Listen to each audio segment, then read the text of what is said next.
ओम नमः शिवाय। अथ श्री नरसिंह पुराण 54वां अध्याय कल्की चरित्र और कली धर्म। मार्कंडेय उवाच। ओम नमः शिवाय।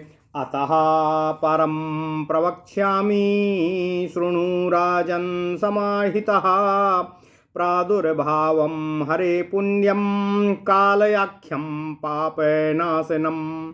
ओम नमः शिवाय। कल्क्याख्यं पापनाशनम्।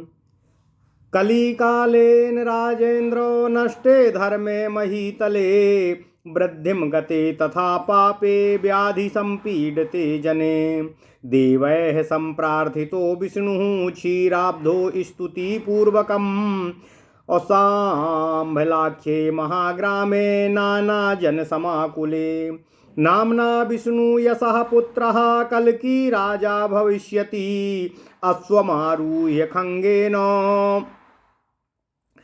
अश्वमारूह्य खड्गेन म्लेच्छानुत्सादयिष्यति म्लेच्छान् समस्तान् क्षितिनाशभूतान् हत्वा सकल्की पुरुषोत्तमान् सः कृत्वा च यागं बहुकाञ्चनाख्यं संस्थाप्य धर्मे देवमारुरोः दशावताराः कथितास्तवैव हरेर्मया पार्थिव पापहन्तुः इमं सदा यास्तु नृसिंहभक्तः शृणोति नित्यं स तु याति विष्णुं। राजोवाच। तब प्रासादाद्विप्रेन्द्रो प्रादुर्भावा श्रुता मया नारायणस्य देवस्य शृण्वतां कल्मषापः कलिं विस्तरतो ब्रूहि त्वं हि सर्वविदां वरः ब्रह्मणा क्षत्रिया वैश्या शूद्राश्च मुनिसत्तमां किमाहारा किमाचारा भविष्यन्ति कलौ युगे। सूतवाच। शृणुध्वमृषया सर्वे भरद्वाजेन संयुता सर्वे धर्मा विनश्यन्ति कृष्णे कृष्णात्वमागते तस्मात् कलिर्महाघोरा सर्वपापस्य साधकाः। ओम नमः शिवाय।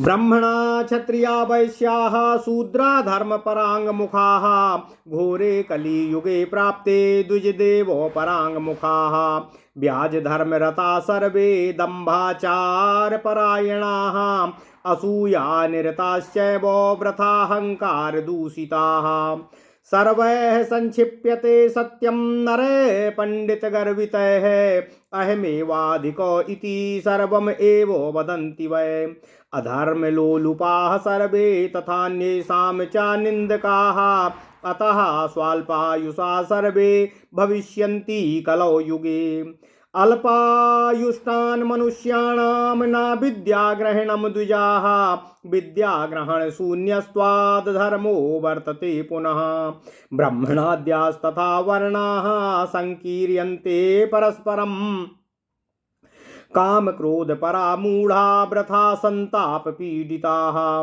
बद्धवैरा भविष्यन्ति परस्पर बधेप्सवाः ब्राह्मणा क्षत्रिया वैश्याः सर्वे धर्मपराङ्गमुखाः शूद्रतुल्या भविष्यन्ति तपः सत्य विवर्जिता उत्तमा नीचताम यान्ति नीचाश्चोत्तमताम तथा राजानो द्रव्यनिरतास्तथा लोभपरायणाः धर्मकञ्चुकसंवीताः धर्मविध्वंसकारिणः घोरे कलियुगे प्राप्ते सर्वाधर्मसमन्विते यो ईश्वरथ नागाढ्य सा राजा भविष्यति पितॄन् पुत्रान् योक्ष्यन्ति बद्ध्वा श्वश्रूश्च कर्मसु पतीन् पुत्रान् वञ्चयित्वा गमिष्यन्ति स्त्रिययोन्यताः पुरुषाल्पं बहुस्त्रीकं स्वबाहुल्यं गवाङ्क्षयः धनानि श्लाघनीयानि सतां व्रतं पूजितम् अखण्डवर्षी चापर्जन्याः पन्था नस्तस्करावृताः पुरुषाल्पं बहुस्त्रीकं स्वबाहुल्यं गवाक्षयाः धनानि श्लाघनीयानि सतां व्रतम पूजितं खण्डवर्षी चापरजन्यः पन्थानस्तकराव्रता सर्वः सर्वसा जानाति वृद्धानुपसेव्य च नः कश्चिद् कविर्नामो सुरापाह्यावादिनः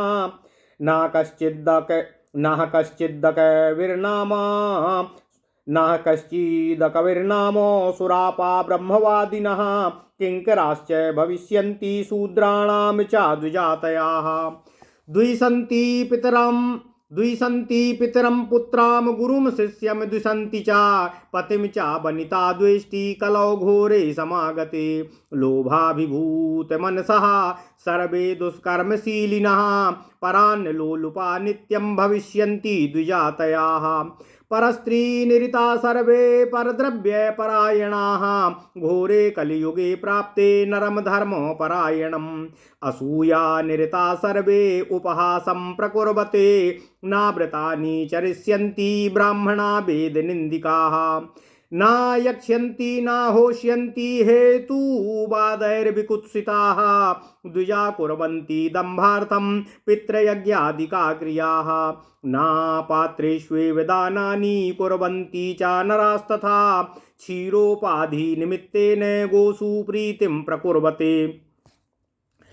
बन्धनन्ति च द्विजानेवो धनार्थं राजकिङ्कराः दानयज्ञजपादीनां विक्रीडन्ते फलं द्विजाः प्रतिग्रहं प्रकुर्वन्ति चण्डालादेरपि द्विजा काले प्रथमपादेऽपि विनिन्दन्ति हरिं नराः युगान्ते च हरिर्नामो नैव कश्चित् स्मरिष्यति शूद्रस्त्री संगनिरता विधवा संगलोलुपाः शूद्रान् भोगनिरता भविष्यन्ति कलौ द्विजा नाचा द्विजाति शुश्रूषां नः स्वधर्म प्रवर्तनम् करिष्यन्ति तदा शूद्राः प्रव्रज्यालिङ्गिनोधमा सुखाय परिवीताश्च जटिला भस्म धूर्धराः शूद्रा धर्मान् प्रवक्ष्यन्ति कूटबुद्धिविशारदाः एते चान्ये च बाह्वा पाखण्डा विप्रसत्तमाः ब्रह्मणा क्षत्रिया वैश्या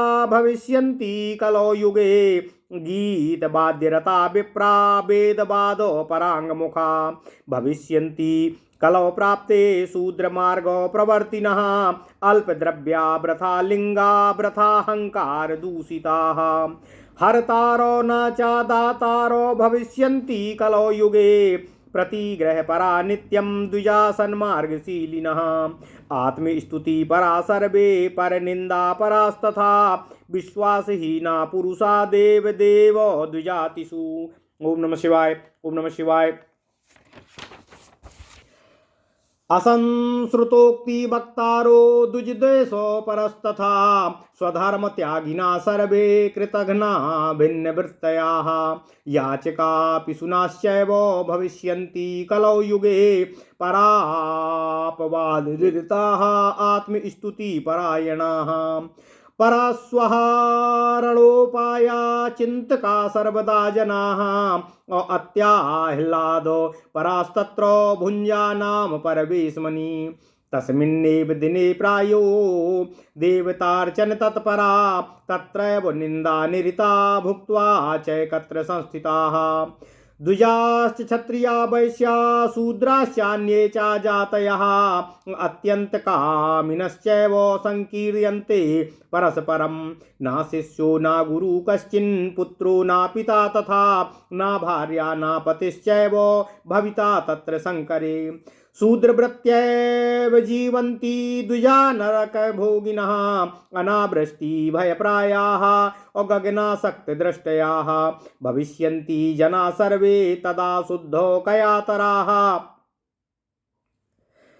भविष्यन्ति जना सर्वे तदा शुद्धो यकातराः अन्नोपाधिनिमित्तेन शिष्यान् गृह्णन्ति भिक्षवः उभाभ्यामपि पाणिभ्यः शिरः काण्डूयनं स्त्रियः कुर्वन्त्यो गुरुभर्तॄणामाज्ञा भेत्स्यन्ति नाहिता यदा यदा न यक्ष्यन्ति न होष्यन्ति द्विजातयाः तदा तदा कलेर्वृद्धिर्मुने नुमेया विचक्षणे सर्वधर्मेषु नष्टेषु याति निस्त्रीकतां जगत।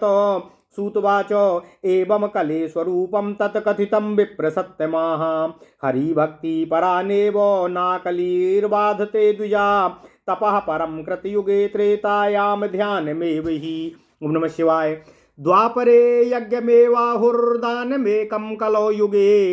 यतते दशभिर्वर्षैस्त्रेतायां हिरहायनेन च ततो। द्वापरे तच्च मासेन अहोरात्रेण तत्कलौ। ध्यायन् कृते यजन् यज्ञैस्त्रेतायां द्वापरेर्चयन्। यदाप्नोति तदाप्नोति कलौ संकीर्त केशवं। समस्त जगदाधारं परमार्थ स्वरूपिणं। घोरे कलियुगे प्राप्ते विष्णुं ध्यायन् सासीदति। अहोति वो महाभाग्याः असक्रध्ये केशवार्चनाः। सकृद्ये केशवार्चकाः। घोरे कलियुगे प्राप्ते सर्वकर्मो बहिष्कृते। न्यूनातिरिक्तानाम् अस्यात् कलौ वेदोक्तकर्मणाम्। हरिस्मरणमेवात्र सम्पूर्ण फलदायकं। हरे केशव गोविंद वासुदेवो जगन्मया। जनार्दन जगद्वामो पीताम्बरधराच्युत। इति रयन्ति ये नित्यं नाहि तान् बाधते कलिः। अहो हरिपरा ये तु कालो सर्वभयङ्करे। ते सभाग्या महात्मानास्तत्सङ्गतिरता अपि। हरिनामो परा ये च हरिकीर्तन तत्पराः। हरिपूजा रता ये च ते कृतार्था न संशयः। इत्येतद्वो समाख्याता सर्वदुःख निवारणम्। और समस्त पुण्य फलदम कलौ विष्णु प्रकीर्तिनम। ओम नमः शिवाय। ओम नमः शिवाय। ओम नमः शिवाय। ओम नमो भगवते वासुदेवाय। ओम देवकी सुत गोविंद वासुदेव जगतपते देहि में तनियम कृष्ण त्वाम अहम शरणम गतः। अथ श्री नरसिंह पुराण 54वां अध्याय कल्की चरित्र और कली धर्म। ओम नमः शिवाय। मार्कंडे जी कहते हैं, हे राजन सहस्त्रनीक, इसके बाद मैं आपसे भगवान श्री हरि विष्णु के कल्की नामक पावन अवतार का वर्णन कर रहा हूँ, जो समस्त पापों को नष्ट करने वाला है। तुम इसे सावधान होकर सुनो। हे राजेंद्र, हे सहस्त्रानीक, जब कलिकाल द्वारा पृथ्वी पर धर्म का नाश हो जाएगा, पाप अतिशय बढ़ जाएगा और सभी लोग नाना प्रकार के रोगों से पीड़ित होने लगेंगे, तब देवता लोग क्षीर सागर के तट पर जाकर वहां भगवान श्री हरि विष्णु की स्तुति करते हुए उनसे प्रार्थना करेंगे। इसके बाद भगवान सांभल नामक महान ग्राम में, जो बहुसंख्यक मनुष्यों से परिपूर्ण होगा, विष्णु यशा के पुत्र रूप में अवतार ले कल्की नाम से विख्यात राजा होंगे। फिर वे घोड़े पर चढ़कर हाथ में तलवार ले म्लेच्छों का नाश करेंगे। इस प्रकार भगवान श्री हरि विष्णु के अंशभूत कल्की भूमंडल का ध्वंस करने वाले समस्त म्लेच्छों का संहार करके बहु कांचन नामक यज्ञ करके धर्म की स्थापना कर स्वर्गारूढ़ हो जाएंगे। हे राजेंद्र, पापों का नाश करने वाले भगवान श्री हरि विष्णु के इन 10 अवतारों का मैंने आपसे वर्णन कर दिया है। जो भगवत भक्त पुरुष इन 10 अवतारों के चरित्रों का नित्य श्रवण करता है, वह भगवान श्री हरि विष्णु को प्राप्त कर लेता है। राजा बोले, हे मार्कंडे जी, हे विप्रेंद्र, आपके प्रसाद से मैंने भगवान नारायण के अवतारों का, जो श्रोताओं के पापों का नाश करने वाले हैं, श्रवण कर लिया है। हे मुनिसत्तम, हे महर्षि, अब आप कली का विस्तार पूर्वक वर्णन मुझसे करने की कृपा करें, क्योंकि आप सर्वज्ञ महात्माओं में सबसे श्रेष्ठ हैं। कृपया बताइए कि कलयुग में ब्राह्मण, क्षत्रिय, वैश्य और शूद्र कैसे आहार और आचरण वाले होंगे। सूत जी कहते हैं, हे भरद्वाज जी, आप सभी ऋषिगण सुने। राजा के यूं प्रेरणा करने पर मार्कंडेय जी ने कलि धर्म का इस प्रकार से निरूपण किया है। भगवान श्री कृष्णचंद्र के परम धाम पधार जाने पर उनके अंतर्धान के फलस्वरूप समस्त पापों का साधक महाघोर कलियुग प्रकट होगा।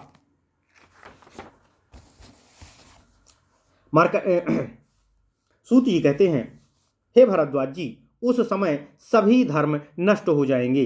घोर कलयुग प्राप्त होने पर ब्राह्मण, क्षत्रिय, वैश्य और शूद्र सभी लोग धर्म, ब्राह्मण तथा देवताओं से विमुख हो जाएंगे। सभी किसी न किसी ब्याज से अर्थात स्वार्थ सिद्धि के लिए ही धर्म में प्रवृत्त होंगे। धर्म ढोंग का आचरण करेंगे, एक दूसरे में दोष ढूंढने वाले और व्यर्थ अभिमान से दूषित विचार वाले होंगे।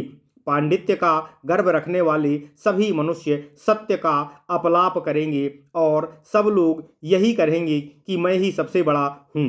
कलयुग में सभी अधर्म लोलुप तथा दूसरों की निंदा करने वाले होंगे, अतः आपकी सबकी आयु बहुत थोड़ी ही होगी। द्विजगण, मनुष्यों की आयु अल्प होने से ब्राह्मण लोग अधिक विद्या अध्ययन नहीं कर सकेंगे। विद्या अध्ययन से शून्य होने के कारण उनके द्वारा पुनः अधर्म की ही प्रवृत्ति की जाएगी। ब्राह्मण आदि वर्णों में परस्पर संकरता आ जाएगी। वे कामी, क्रोधी, मूर्ख और व्यर्थ संताप से पीड़ित होंगे। ब्राह्मण, क्षत्रिय और वैश्य आपस में बैर बांधकर एक दूसरे का वध कर देने की इच्छा वाले होंगे। वे सभी अपने अपने धर्म से विमुख होंगे। तप एवं असत्य भाषण आदि से रहित होकर शूद्र के समान ही हो जाएंगे। उत्तम वर्ण वाले नीचे गिरेंगे और नीच वर्ण वाले उत्तम बनेंगे। राजा लोग लोभी तथा केवल धनोपार्जन में ही प्रवृत्त रहेंगे। वे धर्म का चोला पहनकर उसी की ओट में धर्म का विध्वंस करने वाले होंगे। समस्त अधर्मों से युक्त घोर कलयुग के आ जाने पर जो थोड़े घोड़े, रथ और हाथी से संपन्न होंगे, वे ही राजा कहे जाएंगे। पुत्र अपने पिता से काम कराएंगे और बहुएं अपनी सास से काम कराएंगी। स्त्रियां पति और पुत्र को धोखा देकर अन्य पुरुषों के साथ शयन करेंगी। पुरुषों की संख्या कम और स्त्रियों की अधिक होगी। कुत्तों की अधिकता होगी और गौवों का ह्रास होगा। सबके मन में धन का ही महत्व रहेगा। सत्पुरुषों के सदाचार का सम्मान नहीं होगा। मेघ कहीं वर्षा करेंगे और कहीं नहीं करेंगे। समस्त मार्ग चोरों से घिरे हुए रहेंगे। गुरुजन की सेवा में रहे बिना ही सभी लोग सब कुछ जानने का अभिमान करेंगे। कोई भी ऐसा न होगा जो अपने को कभी न मानता हो। शराब पीने वाले लोग ब्रह्म ज्ञान का उपदेश करेंगे। ब्राह्मण, क्षत्रिय और वैश्य शूद्रों की सेवा करेंगे। घोर कलिकाल आने पर पुत्र पिता से, शिष्य गुरु से और स्त्रियां अपने पतियों से द्वेष करेंगी। सबका चित्त लोभ से आक्रांत होगा, अतएव सभी लोग दुष्कर्मों में प्रवृत्त होंगे। ब्राह्मण सदा दूसरों के ही अन्न के लोभी होंगे। सभी पर स्त्री सेवी और परधन का अपहरण करने वाले होंगे। घोर कलयुग आ जाने पर दूसरों में दोष दृष्टि रखने वाले सभी लोग धर्मपरायण पुरुषों का उपहास करेंगे। ब्राह्मण लोग वेद की निंदा में प्रवृत्त होकर व्रतों का आचरण नहीं करेंगे। तर्कवाद से कुत्सित विचार हो जाने के कारण वे ना तो यज्ञ करेंगे और ना हवन में ही प्रवृत्त होंगे। द्विज लोग दंभ के लिए ही पितृयज्ञ आदि क्रियाएं करेंगे। मनुष्य प्रातः सतपात्र को दान नहीं देंगे। लोग दूध आदि के लिए ही गौओं से प्रेम रखेंगे। राजा के सिपाही धन के लिए ब्राह्मणों को ही बांधेंगे। द्विज लोग दान, यज्ञ और जप आदि का फल प्रायः बेचा करेंगे। ब्राह्मण लोग चांडाल और अस्पृश्य जातियों से भी दान लेंगे। कलयुग के प्रथम चरण में भी लोग भगवान की निंदा करने वाले हो जाएंगे। क्षमा कीजिएगा। सूत जी कहते हैं, हे भरद्वाज जी, मार्कंडे जी राजा सहस्त्रनीक से कहते हैं कि कलयुग के अंतिम समय में तो कोई भगवान के नाम का स्मरण तक करने वाला नहीं होगा। कलयुग के द्विज शूद्रों की स्त्रियों के साथ सहवास करेंगे और विधवा संगम के लिए लालायित रहेंगे तथा वे शूद्रों का भी अन्न भक्षण करने वाले होंगे। उस समय अधम शूद्र संन्यास का चिन्ह धारण कर न तो दुजातियों की सेवा करेंगे और न उनकी स्वधर्म में प्रवृत्ति ही होगी। वे अपने सुख के लिए जनेऊ पहनेंगे, जटा रखाएंगे और शरीर में खाक भभूत लपेटे फिरेंगे। विप्रवर, हे विप्रवरों, सूत जी कहते हैं भरद्वाज जी से कि कूट बुद्धि में निपुण शूद्रगण धर्म का उपदेश करेंगे। ऊपर कहे अनुसार तथा और भी तरह के बहुत से पाखंडी ब्राह्मण, क्षत्रिय और वैश्य कलयुग में उत्पन्न होंगे। कलयुग आने पर विप्रगण वेद के स्वाध्याय से विमुख हो गाने बजाने में मन लगाएंगे तथा शूद्रों के मार्ग का अनुसरण करेंगे। कलयुग में लोग थोड़े धन वाले, झूठा वेश धारण करने वाले और मिथ्याभिमान से दूषित होंगे। वे दूसरों का धन हरण कर लेंगे पर अपना किसी को दान नहीं देंगे। उस समय अच्छे पथ पर चलने वाले ब्राह्मण सदा दान लेते फिरेंगे। सभी लोग आत्म प्रशंसक और दूसरों की निंदा करने वाले होंगे। देवता, वेद और ब्राह्मणों पर से सबका विश्वास उठ जाएगा। ओम नमः शिवाय, ओम नमः शिवाय। सब लोग वेद विरुद्ध वचन बोलने वाले और ब्राह्मणों के द्वेषी होंगे। सभी स्वधर्म के त्यागने वाले, कृतघ्न और अपने वर्ण धर्म के विरुद्ध वृत्ति से आजीविका चलाने वाले होंगे। कलयुग में लोग भिखमंगे, चुगलखोर, दूसरों की निंदा करने वाले और अपनी ही प्रशंसा में तत्पर होंगे। मनुष्य सदा दूसरों के धन का अपहरण करने के उपायों को ही सोचते रहेंगे। यदि उन्हें दूसरों के घर में भोजन करने का अवसर मिल जाए तो वे बड़े ही आनंदित होंगे और प्रायः उसी दिन वे दूसरे को दिखाने के लिए देवता की पूजा में प्रवृत्त होंगे। दूसरों की निंदा में तत्पर रहने वाले वे ब्राह्मण वहां ही सबके साथ एक आसन पर बैठकर भोजन करेंगे। ओम नमः शिवाय।